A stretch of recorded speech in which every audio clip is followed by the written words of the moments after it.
Simply some keys to self-motivation. And all of us have motivation of some sort. I define motivation as the desire to achieve that which you believe to be worthwhile. And many people go through life never getting in touch with their greatness because of the lack of motivation to push themselves, or because they have not found something that they believe to be worthwhile to challenge them. I heard a poem once that said, many a flower has bloomed unceasingly and wasted sweetness upon the cold desert air. It's translated, that means simply that many a talented persons have gone unnoticed, and the world never had a chance to be exposed to their talent because that person did not take the time to begin to express or to demonstrate or to motivate themselves in the direction to bring that which they came into the universe to bring. How can you measure your motivation? How can you evaluate where you are on a scale of 1 to 10? Let's do this for ourselves mentally. How do you rate yourself from 1 to 10? Your mental attitude about yourself, how you feel about you, how you feel about life. How do you rate yourself on a scale of 1 to 10 in terms of your physical appearance, in terms of your health? Do you take care of yourself? Are you allowing yourself to get overweight and out of shape? Are you conscious of your health? Are you watching the food that you take into your body?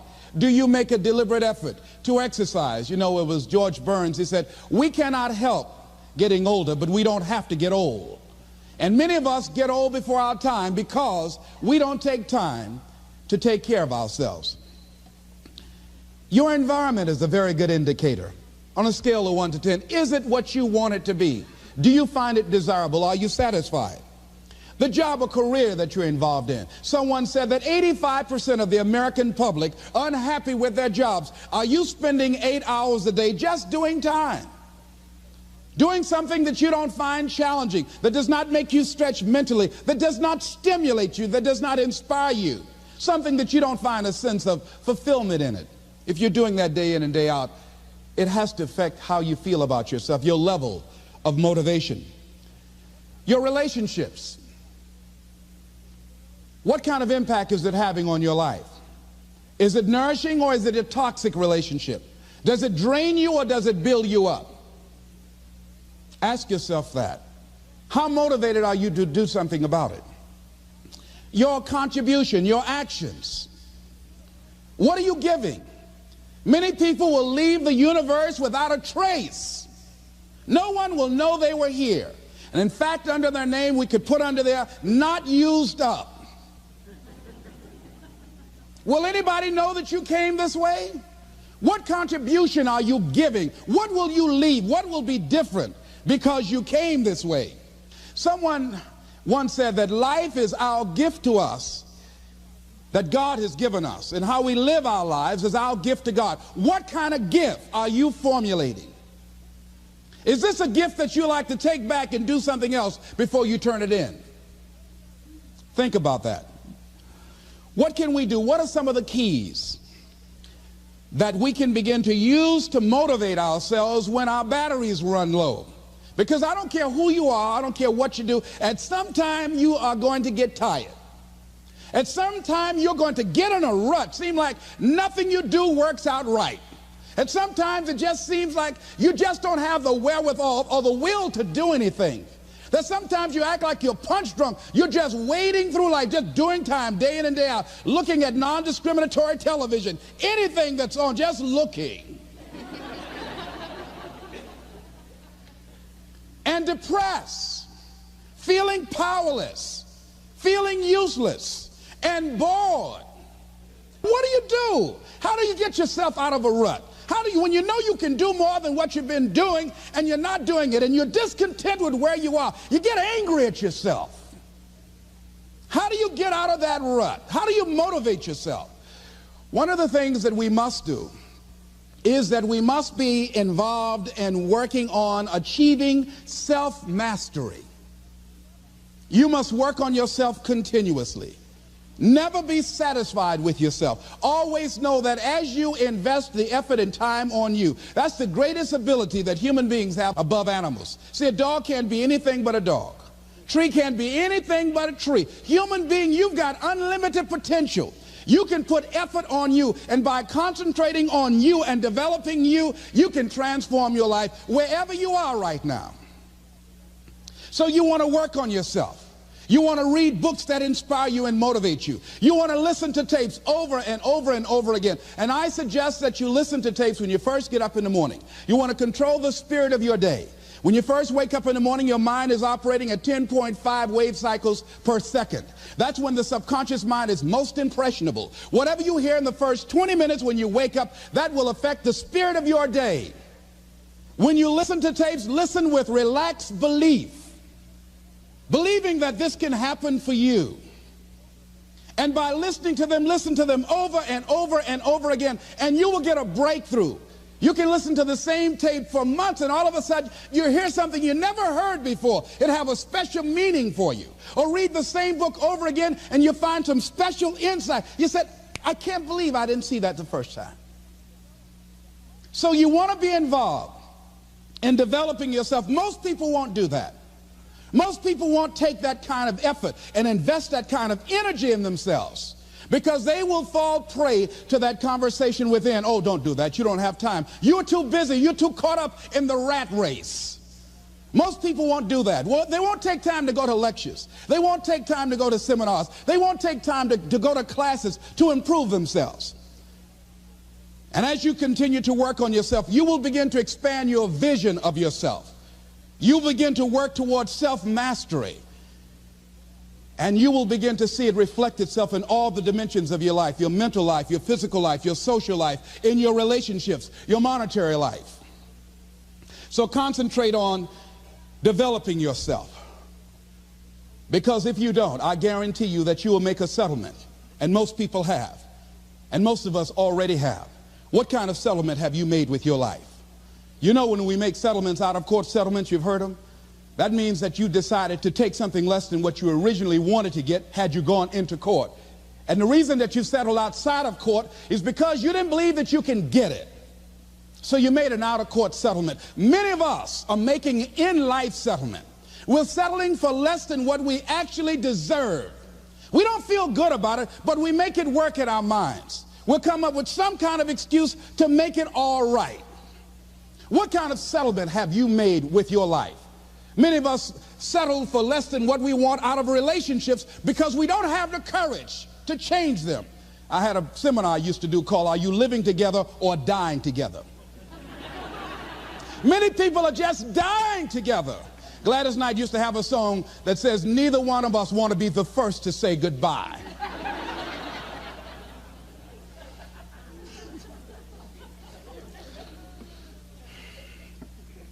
The next thing is, in order to begin to find some keys to self-motivation to drive yourself, in addition to working on yourself, and as you work on yourself, you feel good about yourself, and as you feel better about yourself, you treat yourself differently. Develop a health plan. See, you can't feel well and do well if you don't have good health. You can't perform if you don't have your health. Your health is valuable. Develop a health plan. A plan that you will follow, because this is the only vehicle that you have to carry you through this experience called life. And you want to take good care of it because you love you enough. You care enough about you. And that's not easy. It is not easy having a health plan and sticking to it. But you're worth it doing it again and again and again. I have lost 22 pounds several times. I always do it. I love potato chips. People who know me know I love M&M peanuts. I love peanut butter and jelly sandwiches. I love my mother's sweet potato pie. I love this. It's not always on my health plan, but I put it on there sometimes. I said life is too short to go without sweet potato pie. If I go tonight, I want you to slip a slice of sweet potato pie in my casket. And watch the smile on my face. Next thing is, as you take care of yourself, the next key is keys to motivation, to self-motivation. You want to live life with energy and passion. You want to make a conscious effort to be lively. See, in life, you either saying hello or goodbye. You either on the way or in the way. Leave dead people alone. Some folks just walking around looking saying, how you doing, honey? Stay away from these people. Just go away from them. It affects you.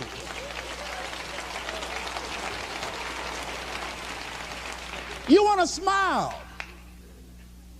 You want to be happy. You got a lot to be thankful for. But you watch some of the faces around you every day. And I tell you, some of these faces, they will put you in a depressed state of mind. So you want to avoid these kind of faces. When you see them coming, turn your head. Next thing is that you want to monitor your inner conversations. The things that you say to yourself. You want to watch them, and in watching them, you want to take charge. A friend of mine told me this evening, and she did it excellently. She said, I didn't want to come tonight. I was feeling so depressed. And I said, I'm going anyhow.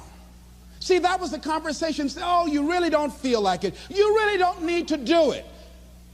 You don't really need to read anything. Forget all that. That's that inner conversation. Oh, you don't need to worry about trying to go into your own business. Forget that. You can't do that. What if you lose everything you've got? That inner conversation that stops you from doing the things you want to do less, don't do that. How can you possibly think about being a motivational speaker? You don't have the contacts, you don't have the money, you don't know the right people. You're going to get up there and your mind's going to go blank. Forget all that.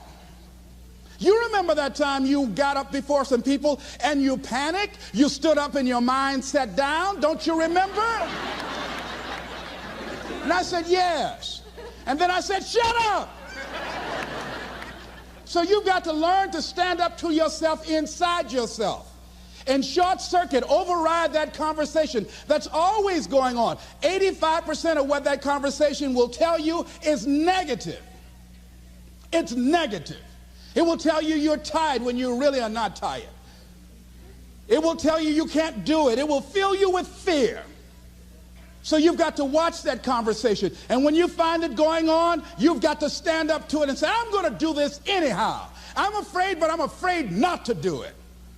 And I'm not going to let you stop me. The biggest challenge that you will have in life is you. There's an old African proverb that says, if there's no enemy within, the enemy outside can do us no harm.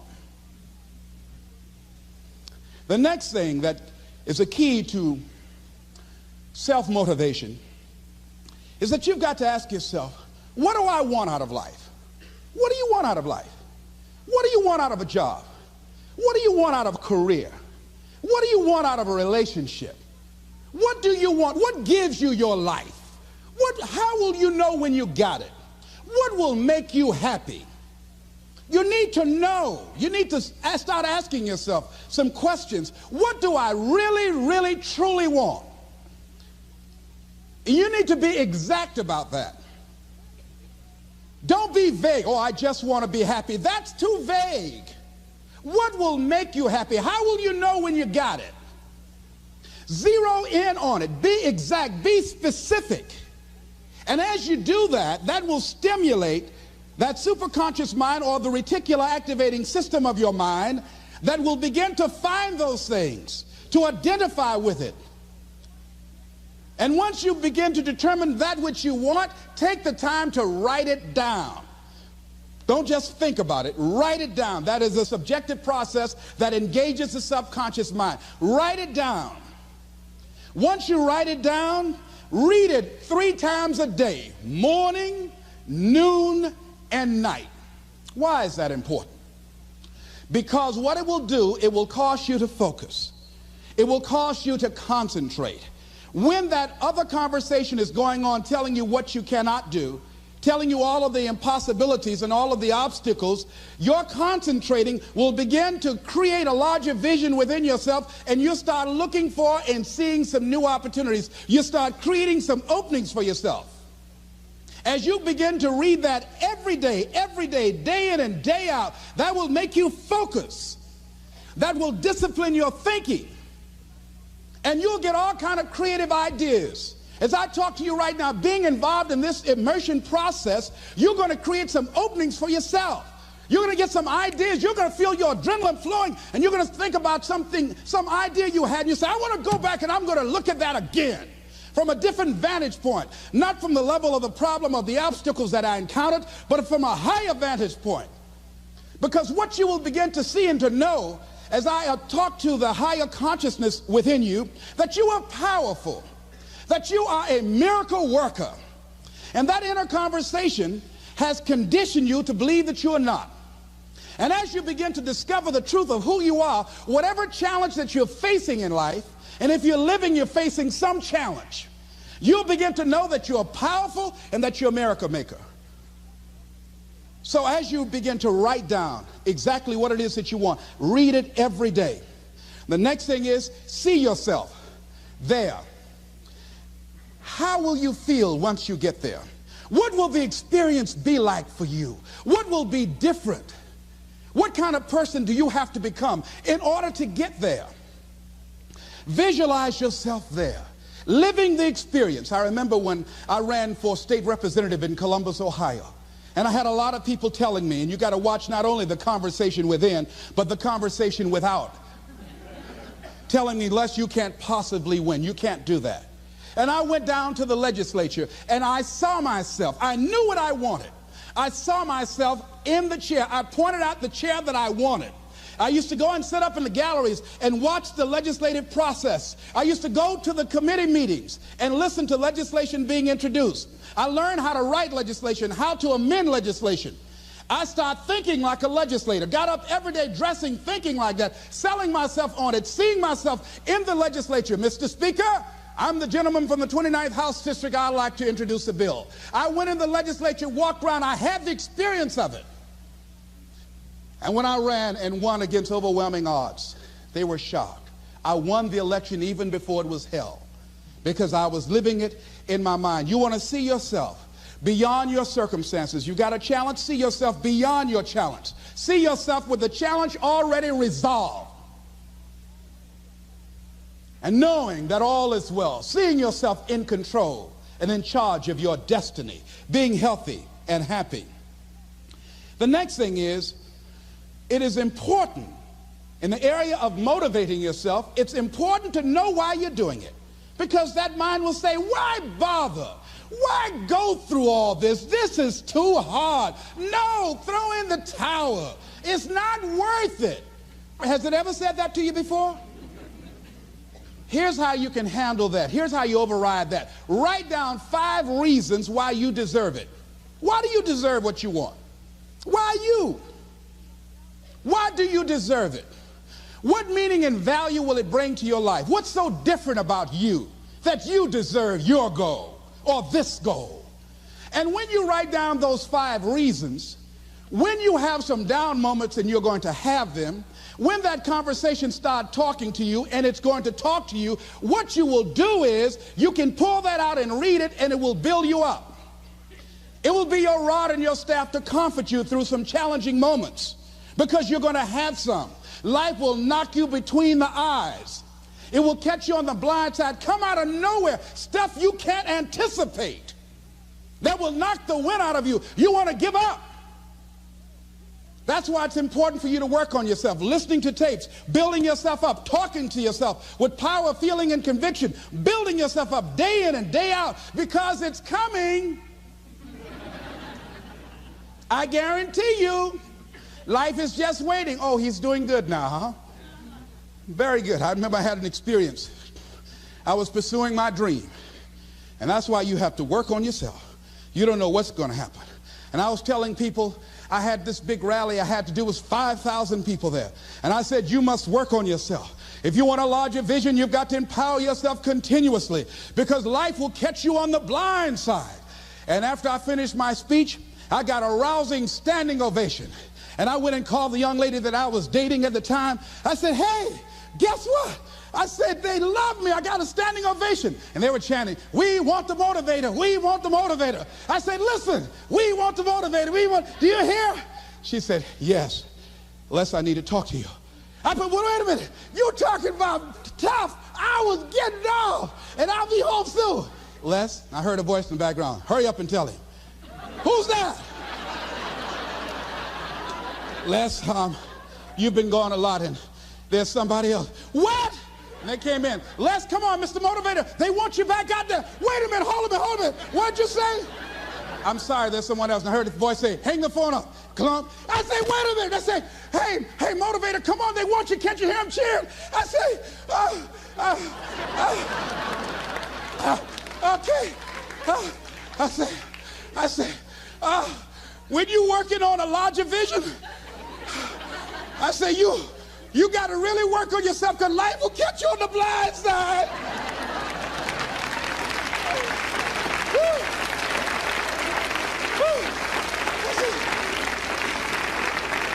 I say, you better be ready.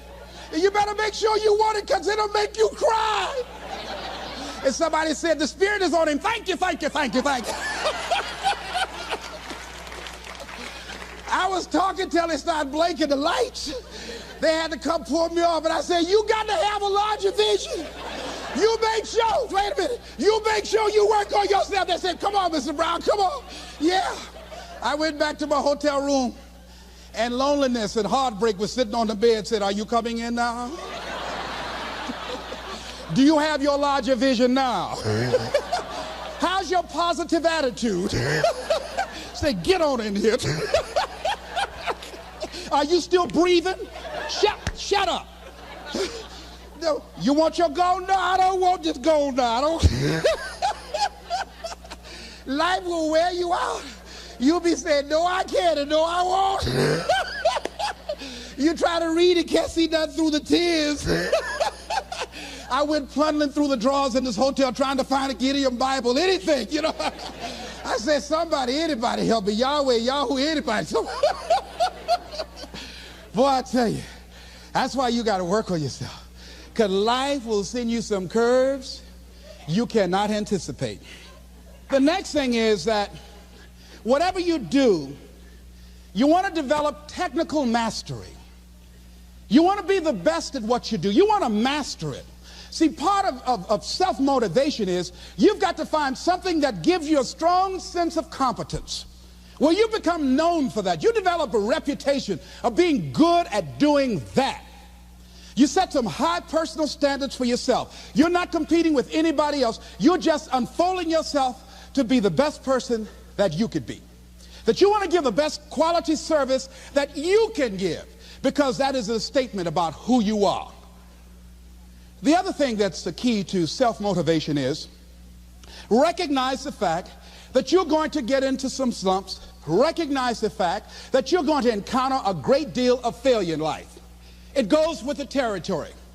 But in the face of that, you want to be relentless. And when you want something, you don't expect everybody to say, oh, come on in. Oh, you want this? Oh, great. We want to give this to you. You're such a nice person. You're doing it for your family, aren't you? Great. No, life isn't like that. No, many doors will be closed in your face. Many loans that you will want. And they'll say, no, you don't have enough collateral. You don't have enough credit. And most people will give up. But you've got to decide that I'm going to be fearless. I refuse to be denied. And I'm going to go all out. I'm going to be relentless. I don't care how many no's I encounter. I like something Isaiah Thomas said when he's getting ready for a basketball game. He said, I'm going to either shoot us in or shoot us out, but I'm not going to not do anything. And that's the way to go. You can't make a basket unless you shoot the ball. You can't hit a home run unless you take a swing at it. Most people won't even take a swing. Well, I probably won't make it anyhow. That's the conversation within. They probably won't give it to me anyhow. If you want something, you've got to be relentless. You've got to decide, I deserve this, and I'm going to have it. And you go all out to get it. that drives you. The next thing is that when you want something out of life, you've got to be willing to go into action. Don't wait around for things to be just right. Don't wait for things to be perfect. Don't wait for the ideal situation. It will never be ideal. There will always be a reason. Well, as soon as the children grow up, or as soon as I pay my bills, or as soon as I get my divorce, as soon as I get enough money together, do what you can, where you are with what you have, and never be satisfied. A lot of people never take a chance in life. They don't want to take any chances. They want the situation to be ideal. See, that's not walking by faith. That's walking by sight. If I can see it, I'll do it. No. That's a lot of people saying, if I can see it, I'll believe it. No. If you believe it, you can see it.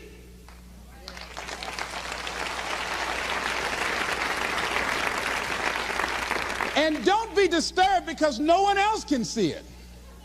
That's not unusual. That is ordinary. But because you want some different kind of results in your life, you've got to be willing to be unreasonable. If you want unreasonable results in your life, you've got to be willing to be unreasonable. Part of being unreasonable, you don't judge according to appearances. Part of being unreasonable, you can see it because you believe it. That's part of being unreasonable. Part of being unreasonable, you're like Paul who said, you must have the faith to call forth those things that be not as though they were. That's part of being unreasonable. Most people won't do that. Most people say, call me when you get it together.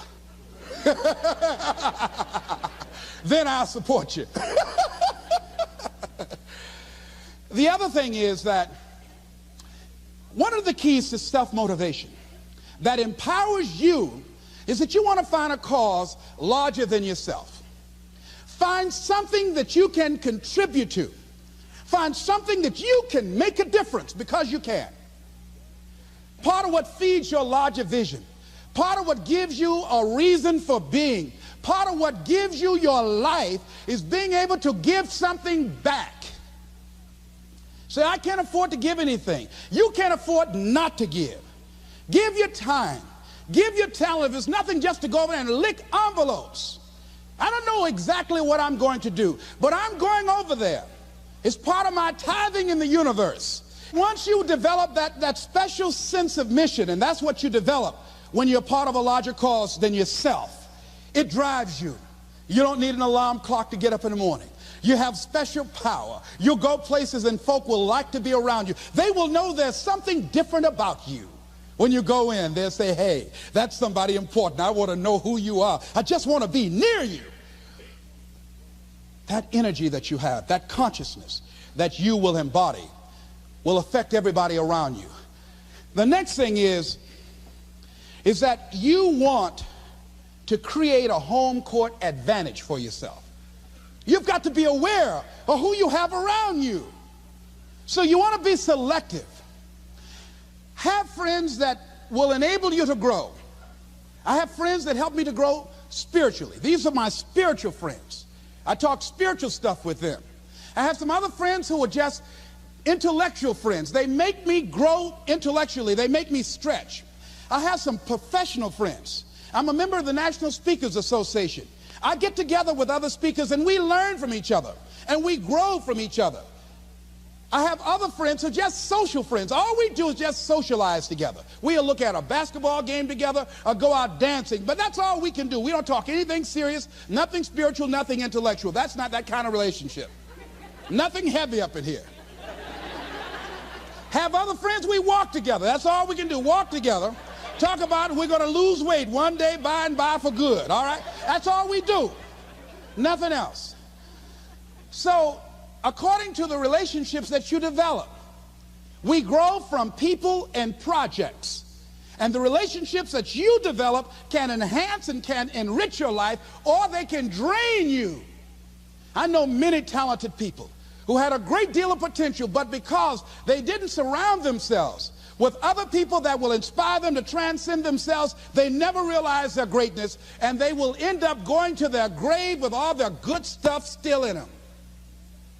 So you want to look at your relationships, the people that you're involved with, the people that you communicate with most often, and you want to ask yourself the question, what am I becoming because of this relationship? Does it inspire me? Am I motivated? Am I encouraged? Am I driven to develop myself? Am I seeking my own greatness?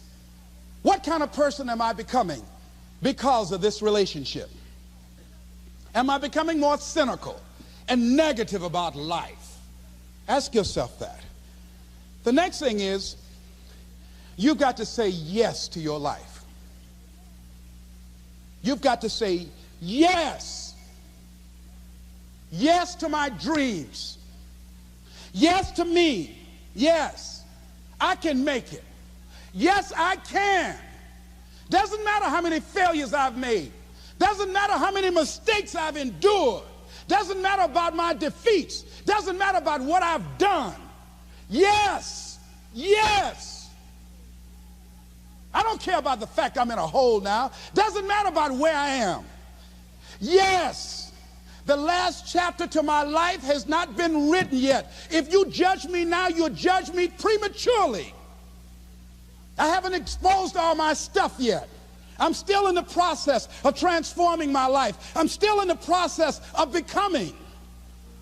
Yes. I had somebody in my life at one time told me, you'll never make it. And I said, I'll show you. And what energized me, what motivated me was something that Frank Sinatra said. He said, the best revenge is massive success.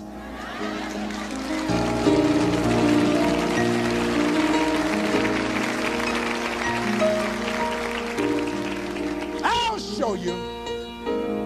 You just watch my smoke, as old folks used to say.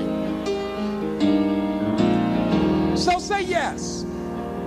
Stand up for your dreams. Stand up for what you want in your life. Decide that your life is so meaningful to you, that you love you and you love life so much that you're going to stand up for something you want. I used to have a saying when I was on the radio, stand up for what you believe in, because you can fall for anything. So what I say to you this evening, that you are powerful. You have miracle working power in your life right now. But you've got to work on yourself. You've got to develop yourself. You've got to talk to yourself day in and day out, selling yourself on you and on your potentials. And you've got to know that you are worth all of your effort. And that the key to your motivation, as you get a larger vision of yourself, is to know that you have something to give, is to know that you have a reason for being in the universe at this point in time. I want you to stand up for your life right now. Anybody want to stand up for your life? Stand up for your dream? Stand up for your dream.